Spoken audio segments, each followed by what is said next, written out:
I never believed in urban legends until I met the old woman who waits at the bus stop every night at 3 a.m. She doesn't talk, she doesn't move. And if you make the mistake of looking directly at her face, she follows you home. The first time I saw her, I thought she was just another homeless woman drifting through the city. It was close to 3 a.m., the hour when even the busiest streets fall dead silent. I had missed the last regular bus home and ended up at the old bus stop on Hawthorne Avenue, the one everyone said was useless after midnight because no buses came that late. The streetlights were dim, flickering like they were struggling to stay alive, and the cold wind carried that empty, heavy feeling you only get in quiet American suburbs after dark. That's when I noticed her standing at the far end of the shelter. An old woman in a long, pale gray coat, her hair thin and white, hanging over her face. She didn't move, didn't shift, didn't even seem to breathe. She just stood there, turned slightly away from me, her hands clasped in front of her like she was praying. I tried not to stare. I sat on the bench, pulled out my phone, and pretended to scroll. But the hairs on my arms kept rising, and every few seconds I felt this strange pressure behind me, like someone watching me too closely. I glanced up, she hadn't changed positions. But something felt wrong about the way her head hung, like it was too heavy for her neck. I caught myself wondering what she was doing out there, alone at that hour, and why she stood so still. That's when the streetlight above her flickered twice, then went completely out, plunging her half of the bus stop into shadow. For a moment, I considered getting up and walking home, even though it was almost an hour away. But before I could stand, I heard the softest scraping sound, slow, hard to pinpoint. It grew louder, like something dragging across concrete. I looked toward her again. She hadn't moved, but the sound was coming from her direction. I squinted, trying to see through the darkness, and that's when I realized her feet were pointing directly at me now, even though her upper body hadn't turned at all. It looked like her whole body had twisted at the hips, while the rest of her remained frozen. I told myself I was imagining it. The cold, the dark, the time of night, it all messes with your head. I turned my eyes away and pretended everything was normal. Then my phone vibrated. A text message from an unknown number. Just 2 words. Don't look. I froze. Before I could make sense of it, another message came in. She sees you. My heart dropped. I looked around wildly, trying to find someone who could have sent it, but there was no one around. The entire street was empty. I looked back toward the far side of the shelter. The woman was closer now, much closer. She was standing directly behind the bench, only a few feet from me, even though I hadn't heard her walk. Her head was still bowed, her hair still covering her face, but now I could see her chest rising and falling in short, sharp breaths. Her hands trembled like she was holding something invisible between them. I forced myself not to scream. I stood up slowly, step by step, inching backward. The woman didn't move, didn't react. But as I passed under the next streetlight, it flickered again, and in that split second of darkness, I saw her face. Or rather, I saw the lack of it. Her eyes were sunken, not blind but empty, like the sockets went on forever. Her mouth hung open just slightly, and even from where I stood I could hear a faint, shaky whisper leaking from it.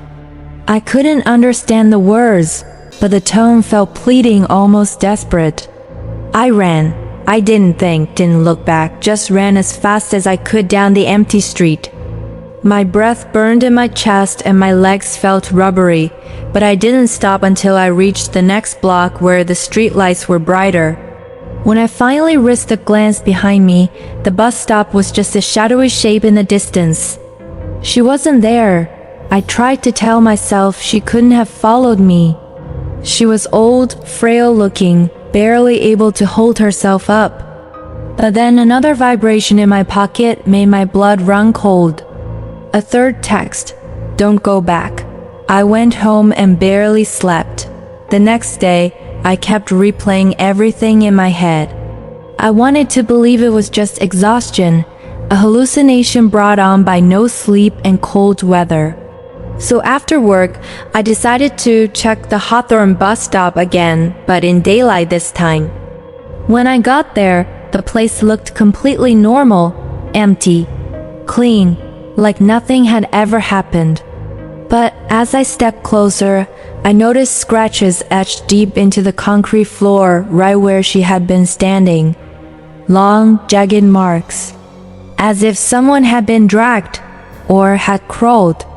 A city worker sweeping the sidewalk noticed me staring and walked over. When I asked if something happened there, he shook his head quickly, then said in a low voice, "People hear things at night here. Crying, whispering, and sometimes someone sees her." I asked him who her was, and he just shrugged. "The woman who waits for the bus that never comes. Don't stick around after midnight if you know what's good for you." That night, I blocked the unknown number. I avoided Hawthorne Avenue entirely.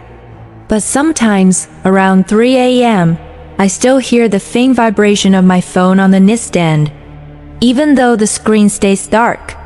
And in the corner of my eye, through the blinds, I swear I see a pale figure under the street lamp across the road, leaning forward, waiting, as if she knows I saw her face, and she's just waiting for the moment I look back.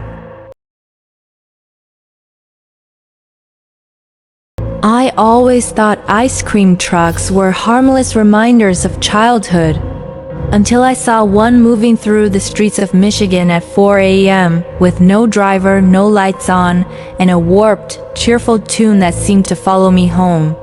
And the worst part? The doors were open, inviting me in. I had always loved summer nights in my small town in Michigan, the kind where the air smells faintly of cut grass and fireworks linger long after dusk. That evening, I was walking home from my part-time job at the local library, the streets empty except for a few joggers and stray cats. The sun had just dipped below the horizon, leaving the sky a deep bruised purple. That's when I heard it, the tinny cheerful melody of an ice cream truck. I paused, confused. It was past 10, the streets deserted, and the town had no ice cream trucks operating this late. Yet the music played, floating down the quiet suburban street like it was calling to me.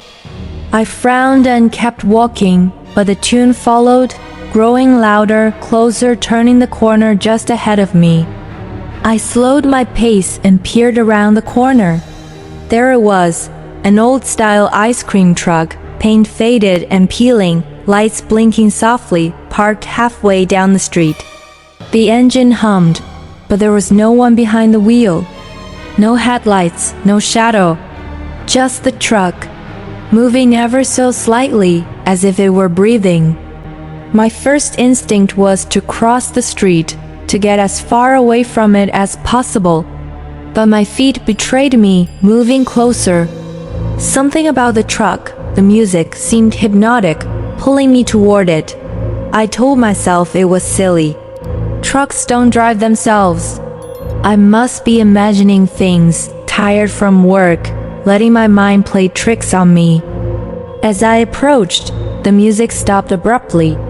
The sudden silence was heavier than the melody had been, pressing against my ears. I looked inside the truck through the serving window. Empty, not a single ice cream cone. Not a shadow, not even a sign of life. I exhaled shakily, ready to turn and leave. But then I noticed something written faintly in the dust on the dashboard. "Get in." My heart froze, my fingers went numb. I stumbled back, tripping over a crack in the sidewalk. The truck didn't move, yet the faintest hum started again, the music resuming, this time in a distorted, warped version, almost like it was mocking me. I turned and ran, sprinting as fast as I could toward my apartment, the cheerful music warping into something sinister, trailing behind me. I bolted through my front door and locked it, pressing my back against it as I tried to calm my racing heart. The music faded into the night, but the unease remained. I thought it was over. I told myself I had imagined it, a trick of exhaustion and the summer heat, but I was wrong. For the next week, I started seeing glimpses of the truck at odd hours. Sometimes parked near my workplace, sometimes gliding slowly down the street outside my apartment, lights blinking in the dark, always empty, always silent, except for that haunting, warped melody that would drift faintly toward me. I never saw anyone around it, no driver, no reflection in the windows. Just the truck waiting, watching, a specter on wheels. One night, curiosity got the better of me. I left my apartment with my phone flashlight on, determined to see it up close, maybe catch someone in the act, maybe explain it away rationally. I walked toward the sound, the distorted melody growing louder, a lure I couldn't resist. When I turned the corner, there it was again. This time, I noticed the doors were open, inviting me to step inside. I froze, every instinct screaming at me to run, but something compelled me to look closer. The dashboard was smeared with something dark, sticky, almost like rust mixed with dried blood. My stomach turned, and then I saw them tiny handprints smeared into the grime of the serving window, as if children had pressed their palms there, reaching for the outside, desperate, pleading. I stumbled back, gasping, when the music shifted faster now, faster and louder, warping into a high-pitched laughter that echoed off the empty streets. The truck started to move slowly toward me, gliding without a driver, without sound from the engine. Panic overtook me. I ran, heart pounding, legs burning, not daring to look back until I slammed the door of my apartment behind me. I locked every lock, drew the blinds, but the memory of the truck haunted me. Weeks passed, but it didn't stop. I began hearing the music through the thin walls of my apartment, even when I knew no truck was outside. At night, I sometimes saw the faint, blinking lights through my blinds, just out of focus, moving slowly. I began to dream of the truck, its doors opening, that dark dashboard, the tiny handprints pressed into the glass. In my dreams, it came closer, carrying me with it, the distorted laughter growing louder and louder, until I woke, drenched in sweat, listening for the music that I knew wasn't there, but always was. I don't walk alone at night anymore. I don't leave my apartment after 10. And yet I can't escape it. Sometimes, when the house is quiet and the wind blows just right, I hear it. The warped, cheerful tune of an ice cream truck, coming from nowhere, moving without a driver, waiting for me. And I know, deep down, that if I ever step outside again, I won't just see it. I'll become part of it, pressed against the serving window with countless tiny handprints reaching out from the darkness, lost to a truck that shouldn't exist and never stops hunting. I thought moving to a quiet town in Oregon would be safe, until I saw him. A man walking backward down the street at night, staring at me, never stopping, never blinking. And the worst part? He follows me everywhere, and I can't escape him. I had just moved to a small town in Oregon, the kind of place where everyone knows each other and nothing exciting ever happens. I liked the quiet, the safety, the way the streets were empty at night, except for the occasional jogger or someone walking their dog. That all changed the first night I saw him. I was heading home from the grocery store, carrying a bag of groceries and thinking about the soup I wanted to make, when I noticed a man on the opposite side of the street. At first, I didn't pay much attention. He looked like any other man in a hoodie, hands in his pockets, walking down the sidewalk. But then I realized something was off. His steps were backward. He was walking backward, slowly and deliberately, head turned toward me as if watching me the whole time, moving in perfect rhythm without ever stumbling. My stomach dropped. I stopped in my tracks. He didn't appear clumsy or drunk. He was controlled, deliberate. But no one walks backward like that, especially not in the middle of a suburban street at night. I tried to convince myself it was just my imagination. Maybe the streetlights were throwing shadows that made him look wrong. I picked up my pace, but when I glanced back, he was still there, gliding backward toward me. I crossed the street to avoid him, hoping it was a coincidence, but he mirrored my movement, slowly moving backward on the other side, never taking his eyes off me. My heart pounded. I started running, bag of groceries bouncing against my leg. But even as I turned corners, every time I looked back, he was there, a few steps behind, moving in reverse as if defying all logic. That night, I couldn't sleep. I kept imagining him in my room, standing at the foot of my bed, taking backward steps while staring at me. Every creak in my apartment sounded like him moving closer. The next evening, I left the house early to run errands, trying to distract myself, but the same thing happened.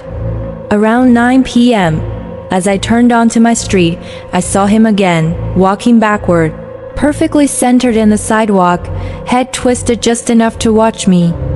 My hands were shaking so badly I dropped my keys. A neighbor across the street noticed me and gave me a questioning look, but I couldn't speak. I just ran into my house and locked the door. Over the next week, the sightings increased. He appeared at random times, across the street, at the end of my driveway, on the corner near the gas station.